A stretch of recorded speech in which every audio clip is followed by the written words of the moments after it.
Do I look like Katy Perry? Thanks for inviting me to speak. They picked me because I love to talk.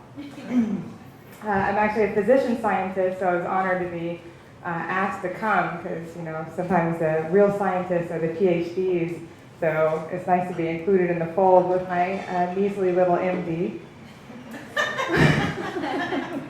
I'm a pulmonary critical care doc, and I've done a decade in the lab and more. So e-cigarettes. So how did I get into this field? We originally started studying the effects of cigarette smoke on bacteria that are in the airways. Because we know that people who smoke tend to get a lot more infections. And is that purely from the effects of cigarette smoke on the body? Or was it because the cigarette smoke was also making these bugs more aggressive? And what we found was that the cigarette smoke itself could make Staph aureus be more aggressive and cause more disease. So at the time that we started messing around with cigarette smoke in the lab, I saw all these advertisements for electronic cigarettes, e-cigarettes, and everybody was predicting that they were going to overtake regular cigarette smoking within 10 years. So I was like, oh my gosh, my research is going to be irrelevant because there aren't going to be any smokers anymore. So I better switch and at least include the e-cigarette work. So that's sort of how we got into it. Over 3 years ago, my lab tech at the time, Johnny Huang, and we went online. We read all kinds of blogs from vapors, is what you call it when you're vaping an e-cigarette. We went into the shops, so gas stations, grocery stores, online, and we bought lots of devices. So it's been an adventure, sort of learning about what these are. So this is just an example of a vape pen, also called an e-cigarette. This is an example of one of the batteries. So you can just plug it into a USB port and charge it in your car, off your computer, from the wall. I was actually at the American Thoracic Society meeting last week, and it's a week-long meeting. It's very intense, and I'm on one of the committees, the training committee, and we're in a conference room talking about how to teach people and all this stuff. And I look over at the wall, and there was a battery plugged in, like hanging from the wall. And I was like, okay. So a lot of people are using these. So 10% of the American population are using e-cigarettes. I was actually in Malaysia in December talking about e-cigarettes, and 10% of the Malaysian population is using e-cigarettes. So this is a worldwide phenomenon. It really took off and has picked up speed. This is another battery. So just to show you that they can be very different sizes. You can get this one in any color. So silver, pink, purple, yellow. So anything to fit your style. This one has a really beautiful crystal on it. The guys in the lab don't like it when I buy pink stuff, so I try not to. So the battery gets attached to a tank. So the tanks are also called cartridges, and this is where the liquid is. So this one is actually very clear, and you can pass it around. That one doesn't have nicotine in it, so we think. And when you heat the liquid, it almost uniformly will turn colors, because the battery is activated when you take a breath. So you apply negative pressure. It heats the battery that has a heating coil inside the liquid, and the liquid gets pulled through an atomizer to create this mist of liquid droplets and gas, which you inhale. And the heating changes the chemical composition. So what's in this stuff, this liquid that's dripping around? And you can pass this one around. The thing that I try and get across to everybody is that there's no water involved at all. And so everybody that I've ever talked to about e-cigarettes has been like, well, it's water vapor, it can't hurt you, it's just water vapor. There's no water in it at all. So it's propylene glycol and vegetable glycerin and nicotine. And so when people are inhaling this, it's a cloud of chemicals. So of course it's going to do bad things in the lungs. But unfortunately, they were invented in 2003. So they've been around about 13 years. They've been on the international market for 12. And they had sort of very, very, very escalating growth until this past year. And we just don't know that much about what it's going to do in the human body. So that's why I sort of titled my presentation, what's good, what's bad, and, we really don't know very much. So how many of you guys have seen an e-cigarette outside of my presentation? Yeah. So like a year ago, I would give talks, and like most of the room would have no idea what I was talking about, and they really wanted to see all the devices, and most people had never seen one. And then this year, like every talk I've given, like most of the people in the room, know what they are. So how many people in the room think that they are bad for you? I was really surprised by that too, because I thought the advertising by the e-cigarette companies had been pretty convincing. And then in the first couple of years that I talked about these devices, most people said, oh yeah, they're fine, it's water vapor, nothing bad's gonna happen. But again, this year it seems like the tide has turned and that a lot more people are really concerned about these devices. I personally really struggle with it because I take care of people who have smoked cigarettes for decades. And they die of lung cancer, they die of emphysema and COPD, and it's really horrible to watch people dying of these illnesses. And we really hope for something that's going to be better, that they can switch to, that can replace the cigarette safely. So I've really had a lot of hope for these devices over the years that I've done research on them. And because what could be worse than a regular cigarette? Maybe they could be better in some way. These are a couple other versions I just wanted to show you guys as like a show and tell type thing. So they can come in these boxes, so they look kind of like an iPhone. You see that? Yeah. And then you open it up and like, so this is like a $50 tank. So they can come in pretty high quality materials. So this one is glass and stainless steel. So should last a lot longer. It might have fewer contaminants. So the ones that I passed around earlier are made of plastic instead of aluminum. And that's one of the problems, is that when you put the liquids, the propylene glycol and the glycerins into it, things get absorbed from the poor materials, and there's no regulation about the types of materials that are used. So you can get a lot of metals involved in plastics. This is another one. Again, looking very fancy. And when you open this one up, you have some options. So this one again is metal and steel. And it comes with a couple different types of resistors.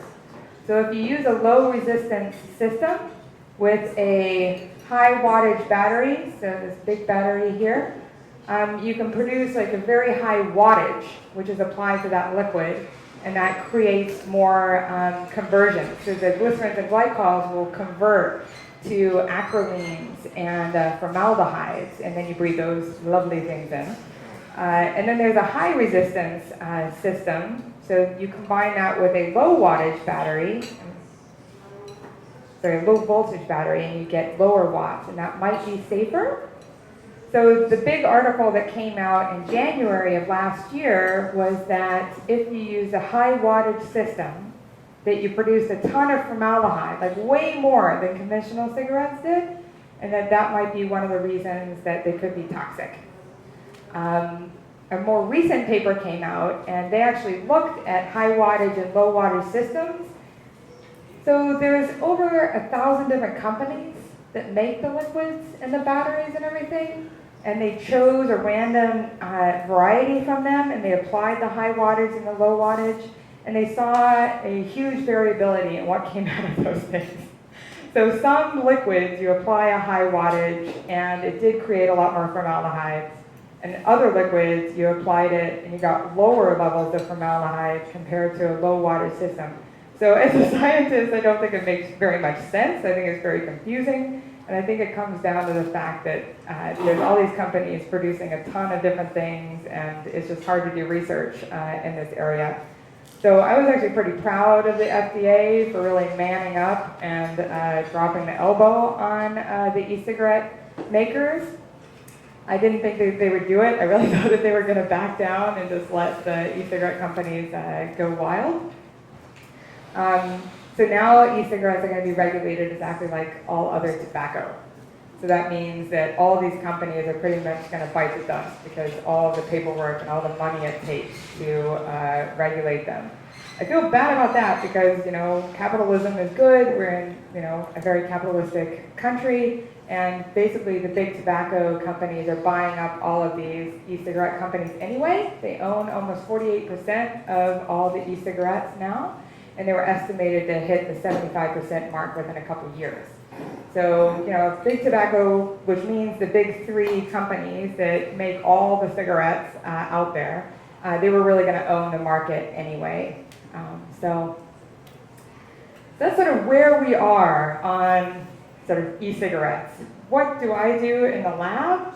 So I take little white mice and little black mice, and I put them into a machine, and I make them breathe e-cigarette vapor for an hour a day for a month, and 3 months, and 6 months. So, and we harvest every part of these mice because we don't want to waste anything, and we're looking for signals in these mice. So what does it do to you to inhale these chemicals for an hour a day? And we found some pretty frightening things that are coming out. There is some pretty good human research too showing that it alters inflammation, it alters your immune system, your airways are definitely taking a hit by inhaling it. So I also expose stuff in the dish. So we take human cells and mouse cells and we make them breathe e-cigarette vapor and we check their function, and they don't function as well.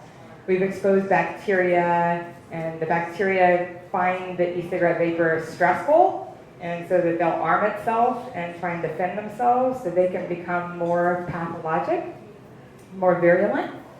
But really the mouse work, I think, is where the key information lies, because conventional cigarettes have been smoked for hundreds and hundreds and hundreds and hundreds of years. I spent 10 years at Duke, deep in the heart of tobacco countries? Yes, and companies. And they were, Washington Duke hired the man who designed the cigarette machine, which increased production from 20,000 cigarettes per year to 20,000 cigarettes per day. And that was back in the 1880s. And that's sort of the point at which cigarette smoking really took off. And here we are almost 140 years later, and you guys might notice that we find out new things about cigarette smoking, like every month, articles are coming out. So now we know that a grandmother who smoked cigarettes, her grandchild has epigenetic changes in their DNA that affect gene expression. So the fact that something that started 140 years, we're still learning about it now, it's really frightening that these e-cigarettes that were invented, 13 years ago, and we barely know anything about them, and 10% of the population is using them. So it's kind of a scary thing. I definitely am glad that there's a bunch of researchers working in the field as quickly as we can. But the signal from humans is going to take decades to show up. So that's why I'm a big proponent of the animal models, so the mouse models. But we are starting some wonderful human work. So if any of you guys are vapors or regular conventional cigarette users, we're going to start recruiting basically tomorrow. And we're going to take a look at the airways and the blood and see if we can see any dangerous signals or safe signals. Because again, as I mentioned before, it would be great if we had something safer than regular cigarettes. So usually people have some interesting questions about e-cigarettes. Does anybody have a question or about regular smoking? Do you know if there's any way, or any company that has tried to suspend nicotine in something that doesn't turn into formaldehyde? Yeah, that's a great question, because I remember when I first entered the e-cigarette field, somebody had told me, oh, well, nicotine is water soluble. So all you have to do is put the nicotine in water, and then you could put it in one of these devices, and that would make it 1,000 times safer. And I was like, oh yeah, that totally would work. But as you know, the nicotine is not water soluble. So it'll dissolve in the propylene glycol, which anybody who works in a lab would know is a fantastic vehicle. It can dissolve almost any drug, which also brings up another wonderful point that if you Google, how to vape heroin or how to vape meth, there are very specific protocols online where people have said how to heat it, exactly how much to get it in a solution. So people are pretty inventive, and these devices, they are called nicotine delivery devices, but they're truly drug delivery devices. And actually, I know people who have tried putting their chemotherapy in it because they're like, well, if I can inhale the chemotherapy directly to the lung cancer, then that should be better, right? It's like, well, yeah, that'd be great. So the nicotine, unfortunately, still requires a chemical to help it dissolve. It does dissolve in alcohol, so you could use alcohol, but then you're heating alcohol, and that might be dangerous too. The problem is, anything that it dissolves in, we don't have data on what happens to your airway cells when you inhale it. But heating the nicotine alone produces nitrosamines, and nitrosamines are a known carcinogen. So it's not surprising that in the e-cigarette vapor and in e-cigarette users, the nitrosamine levels are there.